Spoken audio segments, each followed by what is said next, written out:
శ్రీనివాసరెడ్డి 5 సార్లు ఎమ్మెల్యేగా గెలిచిన ట్రాక్ రికార్డ్. మాజీ మంత్రి, అంతకు మించి వైసీపీ నేత వైఎస్ జగన్మోహన్ రెడ్డికి అత్యంత ఆప్తుడన్న పేరు. బట్ ఇక నా దారి నాదేనంటూ రాజీనామా చేశారు ఆయన. జనసేనతో మంతనాలు జరుపుతున్నారు. ఇదంతా పైపైన చెప్పుకుంటే ఇన్ బిట్వీన్ ది లైన్స్ చూస్తే గనుక ఈ వ్యవహారంలో చాలా ఇంట్రెస్టింగ్ పాయింట్స్ ఉన్నాయి. అవేంటో చెప్పుకుందాం. బాలినేని శ్రీనివాసరెడ్డి వైసీపీపై అసహనంతో ఉన్నారు. బాలినేని రేపో మాపో రాజీనామా చేయబోతున్నారు. బాలినేని జగన్తో చేసిన చర్చలు ఫెయిల్ అయ్యాయి. బాలినేనిని బుజ్జగించే ప్రయత్నాలు ఫలించలేదు.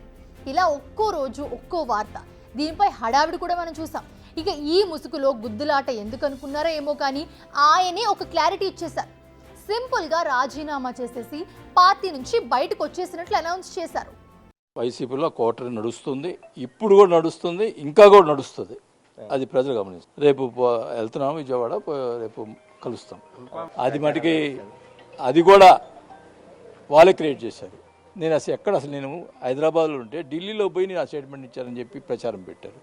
అసలుకి నాకేం అవసరం, తల్లి కాంగ్రెస్ పిల్ల కాంగ్రెస్కి కలుస్తుందని చెప్పటం, ఇట్లాంటి చీప్ ట్రిక్స్ చేసి వాళ్ళే కొంతమంది, మీరు చెప్పారు కదా ఏదో కోటరీ ఉందో, వాళ్ళే కొంతమంది, నేను ఉండటం కూడా ఇష్టం లేదు పార్టీ వైసీపీలో, వాళ్ళే క్రియేట్ చేసి వాళ్ళే చేశారు.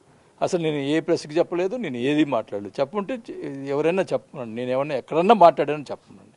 వాళ్ళే క్రియేట్ చేసి వాళ్ళే ఇది చేశారు. నాకు ఇవన్నీ చూసి అసహ్యం వేసింది. నేనేం డిమాండ్లు ఏం చేయలేదు.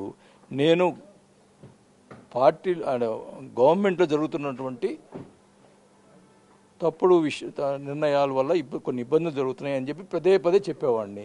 దానికి నన్ను నెగిటివ్గా ఫీల్ అయ్యారు. నేను ఉన్న విషయాలు పార్టీ బాగుండాలి అనే ఉద్దేశంతో చెప్పాను. అది కొద్దిగా నెగిటివ్గా తీసుకున్నారు కొన్ని విషయాలు. అట్లా జరుగుతూ వచ్చినాయి. రాజీనామా తర్వాత బాలినేని చేసిన వ్యాఖ్యలు ఇవి. ఆయన మాటలో ఆవేదన ఉంది, ఒక బాధ ఉంది. ఇంకెన్ని రోజులు భరించాలరా బాబు, ఇక నా వల్ల కాదు అన్న ఏవగింపు కూడా ఉంది. ఎట్ ది సేమ్ టైం కూడా ఒక తెగింపు అయితే ఆయనలో కనిపిస్తోంది. ఇవే ఇప్పుడు ఆయన రాజీనామాకు కారణమని క్లియర్ కట్గా అర్థమైపోయింది. నిజానికి బాలినేని జగన్కు సన్నిహితుడు మాత్రమే కాదు, బంధువు కూడా. ఆయనే నా వల్ల కాదని వెళ్ళిపోతున్నారు. దీనికి కారణం కూడా చెప్తున్నారు, జగన్ చుట్టూ ఉన్న కోటరీ అని. నిజానికి ఈ కోటరీ అనే పదం జగన్ అధికారంలో ఉన్నప్పటి నుంచి వినిపిస్తూనే ఉంది.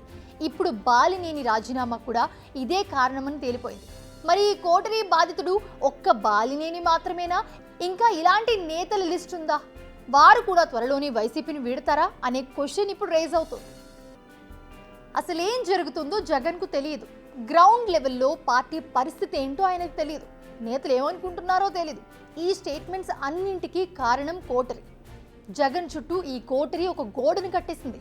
జగన్ చెవులు కళ్ళు అన్నీ ఈ కోటరీనే. వాళ్ళు చెప్పిందే న్యాయం, వేదం అన్నీ. అందుకే నిజాలేంటో తెలుసుకోలేక పార్టీ దారుణంగా ఊడిపోయింది అనేది బాలినేని మాట. ఇతర పార్టీలను వదిలేసి సొంత పార్టీ నేతలపైనే తప్పుడు ప్రచారం చేసిన ఘనత ఈ కోటరీకే చెల్లిందంటున్నారు. అసలు జగన్ కు బాలినేని గురించి అంత తప్పుడు సమాచారం ఇవ్వడం వెనుక రీజన్ ఏంటి? ఎందుకు బాలినేనినే టార్గెట్ చేశారు? ఆయన చెప్పింది ఎందుకు వినేందుకు సుముఖంగా లేరు? ఈ క్వశ్చన్స్ అన్నింటికీ సమాధానం నిజాలను యాక్సెప్ట్ చేయలేకపోవడం. అధినేత వద్ద మెప్పు పొందేందుకు నేతలను దూరం చేస్తున్నారని, పార్టీని మట్టిలో కలిపారంటున్నారు బాలినేని. ఇక ముందు కూడా పార్టీలో కోటరీ చెప్పింది నడుస్తుందని చాలా కాన్ఫిడెంట్గా చెప్తున్నారు ఆయన. సో ఇక రాజీనామా తప్ప తనకు మరొక దిక్కు లేదన్నది ఆయన మాట. సరే బాగుంది, బాలినేని ఒక్కరే వెళ్తారా? నో, బాలినేని చాలా పవర్ఫుల్ లీడర్, అందులో ఎలాంటి డౌట్ లేదు. ఆయన ప్రభావం ఉమ్మడి ప్రకాశం జిల్లాపై చాలా గట్టిగానే ఉంటుంది. అంతేకాదు ఆయన బాటలో నడిచేందుకు చాలా మంది వైసీపీ నేతలు రెడీగా ఉన్నారు. ఇప్పటికే సామినేని ఉదయభాను కూడా బై బై చెప్పేందుకు రెడీ అయిపోయారు. అంతేకాదు ఇప్పటికే పార్టీకి రాజీనామా చేసిన ఆళ్ల నాని కూడా జనసేనలో చేరేందుకు రెడీ అవుతూ ఉన్నారు. ఆయనతో పాటు దొరబాబు, మస్తాన్ రావు, మోపిదేవి, ఇలా చాలా మంది ఇప్పుడు జనసేన వైపే చూస్తూ ఉన్నారు. సో వైసీపీలో చాలా మంది కీలక నేతలు ఇప్పుడు నీలి జెండాను పక్కన పెట్టేసి ఎవరి దారి వారు చూసుకుంటున్నారు. కారణం జగన్ తీరు, ఆయన చుట్టూ ఉన్న కోటరీ. మరి ఇప్పటికైనా జగన్ తప్పు ఎక్కడ జరుగుతుందో రివ్యూ చేసుకుంటారా?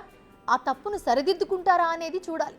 ఇప్పటికే చేతులు కాలాయి, కనీసం ఇప్పుడైనా ఆకులు పట్టుకోకుంటే అసలుకే మోసం జరుగుతోంది. బిగ్ టీవీ అవుట్లుక్ కథనాలు నచ్చితే వెంటనే బిగ్ టీవీ ఛానల్ ను సబ్స్క్రైబ్ చేయండి.